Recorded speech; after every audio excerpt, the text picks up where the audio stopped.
This week I'm going to talk about the future of journalism, something we write a lot about on Press Gazette, and some interesting developments therein. First up, we're going to talk about crowdfunding.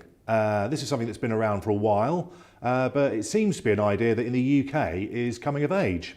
It's basically the idea that if you want to pay for something journalistically, you throw the idea out to the internet and the great unwashed masses come back with the money to enable you to do it. So we had Peter Jukes, who's a blogger covering the hacking trial. He's run out of money, so he's asked the internet via crowdfunding site Indiegogo to fund him till Christmas. And people have come back with £6,000 to enable him to do it. Also this week on Press Gazette, we covered the launch of a new magazine called Linux Voice, which is about the free computer operating system.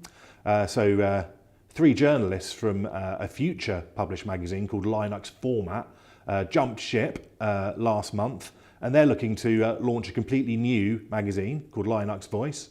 They've gone onto Indiegogo, and so far they've raised nearly half the £90,000 they need to launch a new monthly magazine.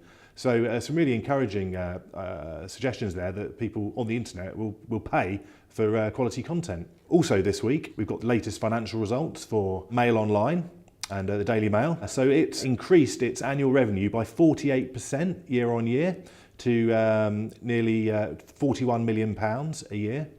So Mail Online, it's the biggest newspaper website in the world. It reaches 150 million unique browsers a month, according to ABC. So some very encouraging signs there from the free journalism online model.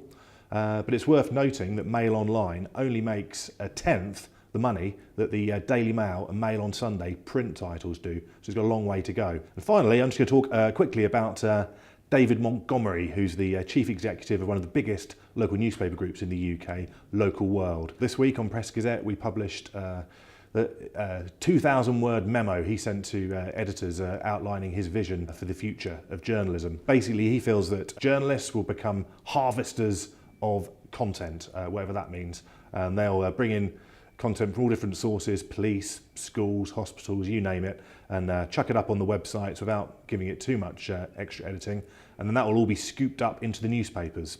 In the words of my source, it's utterly batshit, or maybe it's a great vision for the future of journalism. I guess only time will tell. But you can read about all these stories on similar ones on Press Gazette every day.